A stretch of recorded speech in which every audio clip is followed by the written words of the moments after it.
Auxílio-doença do INSS entra na mira da Previdência e terá regras mais duras em breve. Gastos com benefício estão em disparada, alta de 50% ao ano. Após endurecer as regras do BPC, benefício de prestação continuada, o governo não terá como fugir de adotar medidas para o controle da concessão do auxílio-doença. Não é normal que a quantidade desse tipo de benefício por incapacidade temporária ao trabalho esteja num ritmo desgovernado de alta, que se aproxima hoje de 50% ao ano.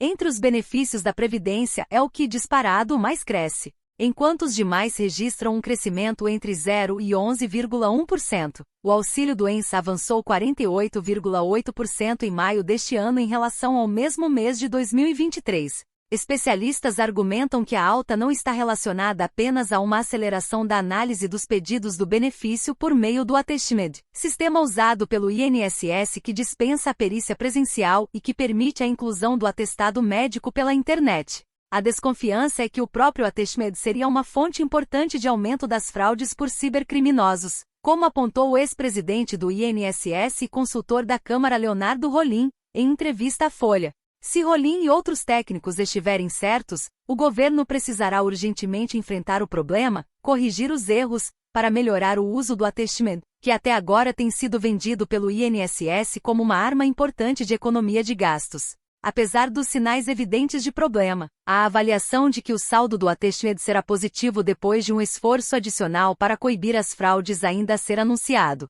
Não dá mais para esperar. A escalada dos gastos com os benefícios previdenciários e o BPC é uma dor de cabeça. Como são obrigatórios, o governo não pode simplesmente cortá-los. A consequência é que o governo terá de passar a tesoura em outras despesas não obrigatórias, como investimento e custeio da máquina, para cumprir o teto de gastos que a nova regra para as públicas, o chamado arcabouço fiscal, estabeleceu. É comum a avaliação que o governo deveria se preocupar mais com outros gastos como os salários dos parlamentares, do que com o auxílio-doença e benefícios sociais. O argumento é frágil e irresponsável. Se há despesas escorrendo pelo ralo, por que não fechar os vazamentos agora? Esse mesmo pensamento fomentou a resistência de setores do governo, como no Ministério da Previdência Social, ao programa de revisão de gastos. A demora do presidente Lula em dar sinal verde para agir pelo lado das despesas agravou a situação. O aperto começou com o BPC por meio de 2 portarias que saíram na semana passada. Elas não mudaram as regras do programa, só fizeram o que já deveria ter feito. No primeiro semestre, o aumento dos gastos previdenciários e BPC se aproximou de 50 bilhões de reais. Em 6 meses, foram 48 bilhões de reais.